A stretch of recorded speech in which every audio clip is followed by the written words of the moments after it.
Welcome back. Well, last week, the federal government released the proceeds of the 100 billion naira Sukuk bond to 25 key economic road projects. For many, that was a milestone towards infrastructure development, but there seemed to be more to it. I'm now being joined by the country director at Devt and O'Brien, Mr. Pascal Odibo, to discuss that. Good morning, Mr. Odibo. Thank you very much for joining us. Thank you. Now, the government looks as if they were slow in starting off, but then they seem to be getting their acts together.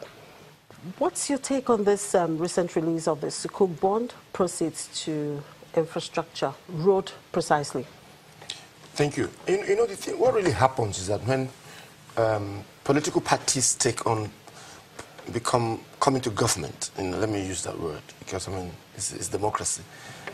They will have to take their time to engage what is on ground, okay, and to maintain themselves first and foremost, and then begin to, what I would say, forget certain standards to now chart the focus going forward. However, I think the issue was with Nigeria was that, it took them the learning curve was quite heavy.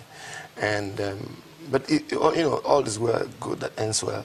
Now that they are getting their acts together, we're hoping that these things will reflate the economy. The 100 billion, people see the Federal Minister of Finance handing over to the Federal Minister of Works to deal with 26 or 25 roads in the 6 regions. It was a welcome development. What now requires to be done is to ensure that there is implementation.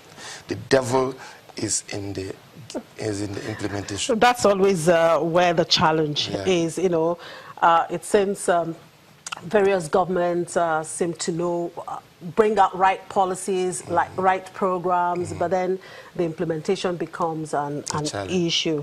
Right. So how do you think proper implementation can be ensured? How can it really be monitored? Listen, I can take the whole day to explain this, and I have explained this severally. You cannot allow and leave development to politicians. You can't. By virtue of their calling, it's short-term. In another 2 years now, the Buhari government and everybody in APC will run around all over the place to make sure they are re-elected. But the people will remain. So you need to make sure that the development is multi-generational, it's across party, the lifetime of a political party in power.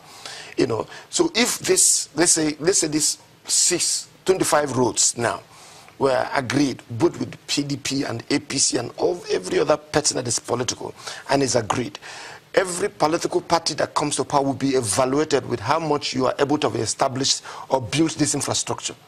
So we can't allow you, no matter how ingenious you are, to determine how Nigeria grows. And that is the problem. So whose responsibility is it to really monitor that or to ask those questions? That's why I keep asking that the civil society. See, these people draw their strength and their power from the people. The civil society must, and you, the press, must continuously, in another 6 months, you go and check. The roads they have said they're going to build, you go and check in another 1 year. And then you can compare, and you raise a conversation in the public space. That is how, when somebody asks what is the incentive for governments to do PPP, it is because they want to satisfy the people. That's why you look for ingenious ways to bring development to the people. Because the essence of government is to make the people happy. If the people are not happy, they will vote you out of power. So you now look for ingenious ways, extra budgetary ways to bring development to the people so that they will be happy. So that's why you go take what they call generational debts to be able to bring development to the people while you are in power. So what I'm saying here, in effect, is that it is good that this is happening, but the searchlight must be on the Ministry of Works and Works, Housing and Power. How far? You said this in October. This is January. This is July, December. It must be there. It just has to be there. The fear of the people is the beginning of wisdom for political parties. Well, it's not all about political parties. Now, what is the role? Where does the private sector come into play in all of this? Now, the private sector is the business people. That money is a shy visitor, they say, and an intelligent one at that. The moment you create the right environment, the political environment, you reduce the political risks, finance will naturally navigate towards your environment. And that's where the private sector comes in. So let me give you an instance. I met a bank managing director who funded and supported by Courtney, the company that was behind the Lagos-Ibadan Express Road. He identifies the collapse of that business from nowhere as one of his worst nightmares. It's an international bank in Nigeria. So the point I'm making is that even if you bring that stretch of road again on PPP, they're going to take their time.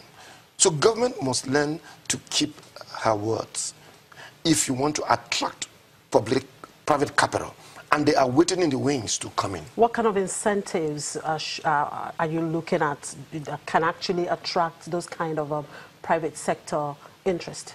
Let me tell you why government should concentrate, look at PPP and tax credit and such other innovative ways to bring and drive infrastructure, because it does reflect the economy. Is this the moment you are able to move away the money? Look at the amount of money they pumped to roads, 100 billion naira. Assuming these roads, and I'm not saying they should, assuming these roads were on PPP, that means government will not commit their money, right? Government now has 100 billion to pump into police, to pump into the army, to pump into such social infrastructure architecture that will enable the growth and the cohesion of the nation.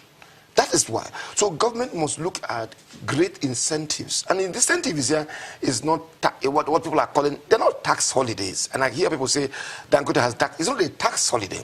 Dangote is paying his tax in advance. That's what he's doing.